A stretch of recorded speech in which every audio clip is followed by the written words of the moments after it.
Intel stock is up more than 5 times over the course of a year. This is the same company that everybody wrote off when the AI boom started. Let's understand what changed in AI to cause this run. There are two kinds of chips that help run AI. The first is GPUs, which are also the workers. They do all of the heavy lifting whenever you send a query to your favorite LLM. They think through, reason, and answer any questions that you have. The second is CPUs. They're the managers. They decide what to look up next, what to check, and where to route your query after. Companies like NVIDIA make the GPUs and Intel makes the CPUs. Asking a question to ChatGPT is mostly a GPU job, which is why in the early phase of AI, you saw stocks like NVIDIA explode higher, whereas stocks like Intel got left behind. But then things changed. Agents showed up.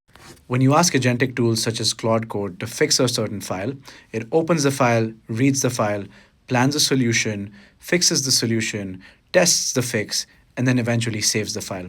That's not just one action, that's many different actions that are taking place in the span of a few seconds. And the chip responsible for planning and executing all of those steps is the CPU. Because of this, the Intel CEO says that the number of GPUs to CPUs has already moved from 8:1 to 4:1, and he sees this trending towards 1:1, which means that each data center will need the same number of CPUs and GPUs. We're currently going through 3 different phases of AI.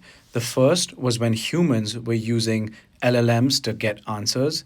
The second is where humans are using agents to do tasks. And the third, which is in the future, will be where agents hire other agents to get things done. As we move towards this world where agents use agents, it is a given that the demand for CPUs will continue to explode unless if we see models and model harnesses getting more efficient. We're already starting to see a shortage in CPUs, and it's anyone's guess as to when supply will actually be able to meet demand. I hope you learned something new today, and if you want to keep learning more, follow my channel.